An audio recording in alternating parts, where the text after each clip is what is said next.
So hello K drama lovers and welcome back to my channel. So guys, agent Kim reactivated के episode 3 देखकर खत्म किया and क्या amazing episode था भाई ये।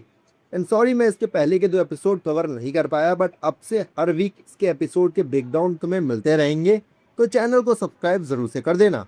तो एपिसोड की स्टार्टिंग होती है फ्लैशबैक सीन से, जहां मिंजे अपने फादर से नया फोन मांगती है। पहली नजर में ये एक नॉर्मल फादर डॉटर कॉन्वर्सेशन लगती है, लेकिन बाद में समझ आता है कि ये छोटा सा मोमेंट कितना ज़्यादा इम्पोर्टेंट था। मिस्टर किम उसके लिए फ़ोन और एक हार्ट शेप्ड कीचेन छोड़ देता है। उस वक्त शायद उन्हें भी नहीं पता था कि वही कीचेन बाद में पूरे एपिसोड का इमोशनल सिंबल बन जाएगी। एंड प्रेजेंट टाइमलाइन में मिस्टर किम अपनी बेटी की तलाश में है, लेकिन इंटरेस्टिंग बात यह है कि सिर्फ क्रिमिनल्स ही नहीं, साउथ कोरियन इंटेलिजेंस एजेंसी भी उसका पीछा कर रही है। एंड यहाँ से स्टोरी और भी ज़्यादा लेयर्ड हो जाती है। एक तरफ मिसिंग डॉटर का केस है, दूसरी तरफ किम का मिस्टीरियस पास्ट, और तीसरी तरफ वो लोग जो उसे दोबारा अपनी गेम में खींचना चाहते हैं।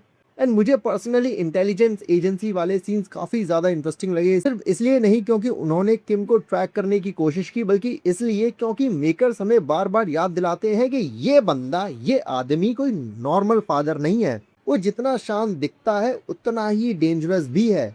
और इसी वजह से हर बार जब कोई उसके सामने आता है तो टेंशन ऑटोमेटिकली बिल्ड हो जाती है। मैं तो बहन तो ये सोचता रहता हूँ कि ये इसकी माँ किस कदर शो देगा। एंड इस एपिसोड का एक और स्ट्रॉन्ग पॉइंट है हैंसुई की एंट्री और उनका रियूनियन। दोनों का पास डायरेक्टली एक्सप्लेन नहीं किया गया अभी तक, लेकिन उनकी अंडरस्टैंडिंग देखकर लगता है कि इन्होंने साथ में बहुत कुछ फेस किया है। ताइक्वांडो सेंटर वाला एक्शन सीक्वेंस भी काफी ज्यादा एंगेजिंग था। फाइट कोरियोग्राफी स्टाइलिश होने के साथ साथ रियलिस्टिक भी फील होती है, हर पंच का वेट महसूस होता है। लेकिन मेरे लिए एपिसोड का बेस्ट पार्ट एक्शन नहीं था, वो था मिस्टर किम का इमोशनल रियलाइजेशन, जब उसे पता चलता है कि मिंजे कितनी ज्यादा लोनली थी और शायद वो अपनी ही बेटी के इमोशन को समझ नहीं पाया। एंड तब पहली बार हमें एक स्पाई नहीं, सिर्फ एक गिल्टी फादर दिखता है। ये मूवमेंट सब्टल है, लेकिन इसी वजह से इम्पैक्ट और भी ज्यादा फील होता है। कभी कभी किसी कैरेक्टर की सबसे बड़ी हार बैटलफील्ड में नहीं, बल्कि उसके अपने घर के अंदर होती है। और फिर आता है स्कैम देने वाला सीक्वेंस। इनिशियली लगता है कि फाइनली किंग को मिंजे का क्लू मिल गया है, और हम व्यूअर्स को भी लगता है कि चलो फाइनली किचन मिल गई है, अब मिंजे मिल जाएगी। पर जैसे जैसे चीजें आगे बढ़ती हैं, होप टूटने लगती है। बॉस का डिस्गस्टिंग बिहेवियर सिर्फ विलेन को इविल नहीं बनाता, बल्कि किम के इमोशन को और भी ज्यादा एक्सप्लोर कर देता है। जब उसे पता चलता है कि विलेन सिर्फ झूठ बोल रहा था और इसने मिंजे को देखा तक नहीं, तब किम का कंट्रोल ऑलमोस्ट खत्म हो चुका होता है। पर ऑनेस्टली यही राइटिंग की स्ट्रेंथ है। ड्रामा अननेसेसरी ट्विस्ट से शॉक नहीं करता, ये कैरेक्टर्स के इमोशन से शॉक देता है। एपिसोड के एंड में कोड नेम 66 का गन पॉइंट वाला क्लिफ हैंगर और उसके बाद 2006 का एपिलॉग, दोनों मिलकर नेक्स्ट एपिसोड के लिए एक्साइटमेंट और भी ज़्यादा बढ़ा देते हैं। सबसे ज़्यादा इंटरेस्टिंग रिवील ये था कि मिस्टर किम का कनेक्शन 66 और पार्क जिन चोल से कितना पुराना है। जो लोग आज उसके एलीज हैं, कभी उसके एनिमीज भी थे। अब देखना ये होगा कि इनके बीच की फ्रेंडशिप बनी कैसे।